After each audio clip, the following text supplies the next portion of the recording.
কল্পনা করুন, একজন মানুষ যার নাম শুনলেই মক্কার মুসলমানরা কেঁপে উঠত, যার কঠোরতা আর ক্রোধের কথা ছড়িয়েছিল সারা আরবে। সেই মানুষটি একদিন উলঙ্গ তরবারি হাতে বেরিয়ে পড়েছিলেন একটাই উদ্দেশ্যে, নবী মুহাম্মদ সাল্লাল্লাহু আলাইহি ওয়াসাল্লামকে হত্যা করা।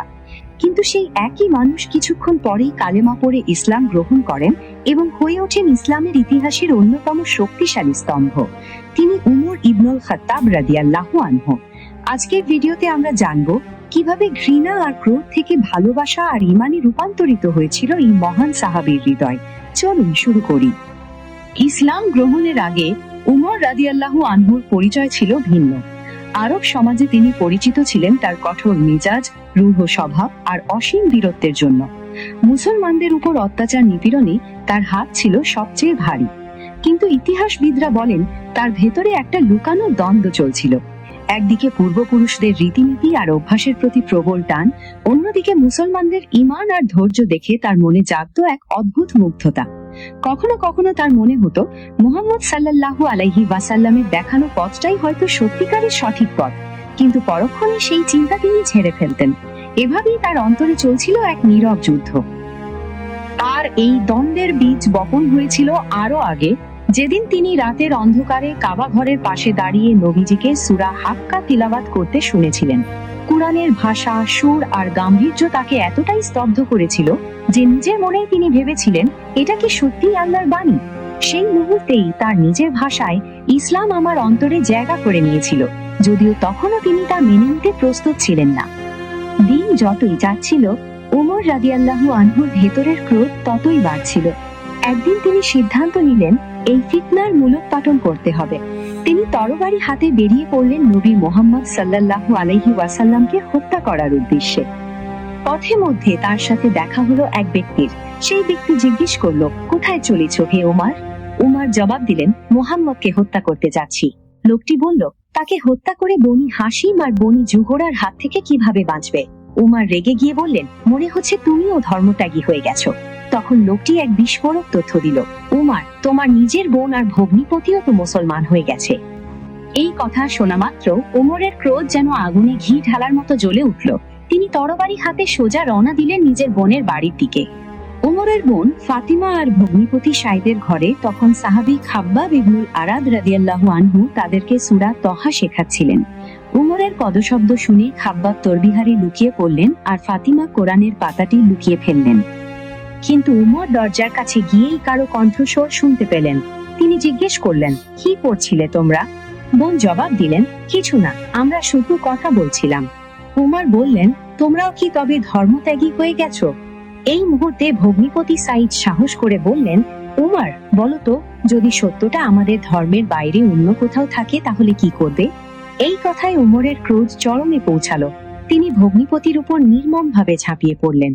বোন স্বামীকে বাঁচাতে এগিয়ে এলে ক্রুদ্ধ উমর নিজের বোনের গায়ে সজোরে চড় মারলেন, এতটাই জোরে যে তার মুখ রক্তাক্ত হয়ে গেল।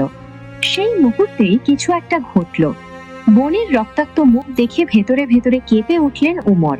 রাগ কমে এলো আর সেই জায়গায় জেগে উঠল এক অদ্ভুত অনুশোচনা। তিনি নরম গলায় বললেন, যা পড়ছিলে সেটা আমাকে একবার দেখতে দাও। বোন বললেন, তুমি তো অপবিত্র, এটা শুধু পবিত্র মানুষরাই স্পর্শ করতে পারে, গোসল করে এসো। উমর গোসল করে ফিরে এলেন এবং সেই পাতাটি হাতে নিলেন। উমর যখন বিসমিল্লাহির রহমানির রহিম পড়লেন, তিনি নিজে থেকেই বলে উঠলেন, কি পবিত্র নাম। তারপর তিনি সূরা তহার প্রথম আয়াতগুলো পড়তে শুরু করলেন। আল্লাহ বলছেন, এই কুরআন কষ্ট দেওয়ার জন্য নাজিল হয়নি, বরং যে ভয় করে তার জন্য এটা এক স্মরণিকা। এরপর মুসা আলাইহিস সালামের সেই বিখ্যাত ঘটনা, যখন তিনি আগুনের সন্ধানে গিয়েছিলেন এবং আল্লাহ সরাসরি ডাক শুনেছিলেন। প্রতিটা শব্দ যেন উমরের হৃদয়ে গেঁথে যাচ্ছিল। তিনি বলে উঠলেন, এ তো বড়ই সুন্দর আর মর্যাদাপূর্ণ কথা। আমাকে বলো, মুহাম্মদ কোথায় আছেন? এই কথা শুনে খাব্বাব রাদিয়াল্লাহু আনহু তার লুকানো জায়গা থেকে বেরিয়ে এলেন। আনন্দে উচ্ছ্বসিত হয়ে বললেন, উমর, সুখবর শোনো, গত বৃহস্পতিবার রাতে রাসূলুল্লাহ সাল্লাল্লাহু আলাইহি ওয়াসাল্লাম দোয়া করেছিলেন, হে আল্লাহ, উমর বিন খাত্তাব অথবা আবু জাহিলের মাধ্যমে ইসলামকে শক্তিশালী করো। মনে হচ্ছে সেই দোয়া কবুল হয়ে গেছে। নবীজি এখন সাফা পাহাড়ের কাছের একটা ঘরে আছেন। ওমর তরবারিটা কোষবদ্ধ করে সোজা রওনা দিলেন সেই ঘরের দিকে। দরজায় করাঘাত করলেন। ভেতর থেকে একজন সাহাবী ফাঁক দিয়ে উকি দিয়ে দেখলেন উমর তরবারি হাতে দাঁড়িয়ে আছেন। ভয়ে সবাই স্তব্ধ হয়ে গেলেন। কিন্তু হামজা রাদিয়াল্লাহু আনহু, যিনি নিজেও কিছুদিন আগে ইসলাম গ্রহণ করেছিলেন, শান্ত কণ্ঠে বললেন, দরজা খুলে দাও। ওমর যদি ভালো উদ্দেশ্যে এসে থাকে আমরা তাকে স্বাগত জানাবো, আর যদি খারাপ উদ্দেশ্যে আসে তাহলে তার নিজের তরবারি দিয়েই তাকে শেষ করে দেব। দরজা খোলা হলো। নবী মুহাম্মদ সাল্লাল্লাহু আলাইহি ওয়াসাল্লাম নিজেই এগিয়ে এলেন এবং উমরের কাপড় বা তরবারির বেল্ট ধরে বললেন, ওমর, তুমি কি থামবে না যতক্ষণ না আল্লাহ তোমার উপর কোনো লাঞ্ছনা বা শাস্তি নাজিল করেন?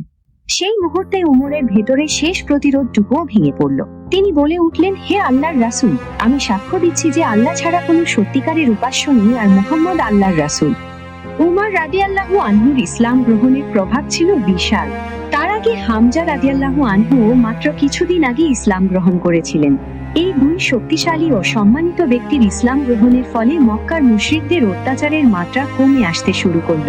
ইবনে মাসউদ রাদিয়াল্লাহু আনহু বলেছেন, যখন থেকে উমর মুসলমান হয়েছেন তখন থেকে আমরা শক্তিশালী হয়েছি এবং সম্মানের সঙ্গে বসবাস করতে পেরেছি।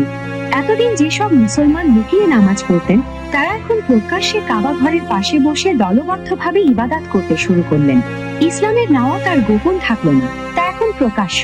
আর যে কুরাইশরা একদিন নবীজিকে হত্যা করার প্রতিশ্রুতি দিয়েছিল তারাই এখন কৌশল বদলে সম্পদ, ক্ষমতা আর নেতৃত্বের প্রলোভন দিয়ে তাকে দাওয়াত থেকে ফেরাতে চাইল।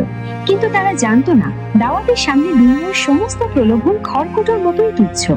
উমর ইবনুল খাত্তাব রাদিয়াল্লাহু আনহুর এই কাহিনী আমাদের শেখায় কয়েকটি অসাধারণ শিক্ষা। প্রথমত, কারো হৃদয় কতটা কঠোর মনে হোক না কেন, আল্লাহ চাইলে মুহূর্তেই তা পরিবর্তন করে দিতে পারেন।